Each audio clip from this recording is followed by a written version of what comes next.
अमेरिकी सदर Donald Trump की जानिब से टैरिफ का ऐलान कर दिया गया। टैरिफ नाफिज हो गया है। हिंदुस्तान पर भी ये टैरिफ नाफिज हुआ, जिससे एक्सपोर्ट के कारोबार में बताया जा रहा है कि नुकसान का या फिर परेशानियों का सामना करना पड़ेगा। अमेरिकी सदर डोनाल्ड ट्रंप ने टैरिफ का और जवाबी टैरिफ का ऐलान किया था, जिसके ऐलान के बाद आज इसे नाफिज कर दिया गया है। अमेरिका के सदर डोनाल्ड ट्रंप ने टैरिफ आयद करने का ऐलान करते हुए प्रेस कॉन्फ्रेंस में कहा कि 25 ममालिक पर जवाबी टैरिफ आयद करने का भी ऐलान किया जाता है। अमेरिकी सदर ने पाकिस्तान पर 29% जवाबी टैरिफ लगाया।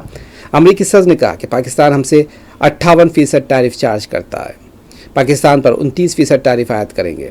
अमेरिकी सदर ने हिंदुस्तान पर 26% जवाबी टैरिफ लगा दिया है। अमेरिकी सदर ने कहा कि अमेरिका तमाम दरामदात पर 10% टैरिफ यानी टैक्स आयद करेगा। अमेरिका गैर मुल्की साख्ता गाड़ियों पर 25% इजाफी टैक्स आयद करेगा। ट्रंप ने कहा कि आज का दिन अमेरिकी तारीख के अहम दिनों में से कि आज हमारे इक़्तिसादी आज़ादी का दिन है। व्हाइट हाउस में प्रेस कॉन्फ्रेंस करते हुए उन्होंने कहा कि अगर कोई शिकायत करता हो, कोई मुल्क चाहता हो कि टैरिफ रेट सिफर कर दिया जाए, तो फिर उसे अपनी मसनूआत अमेरिका में तैयार करना होगी, क्योंकि यहाँ कोई टैरिफ नहीं है।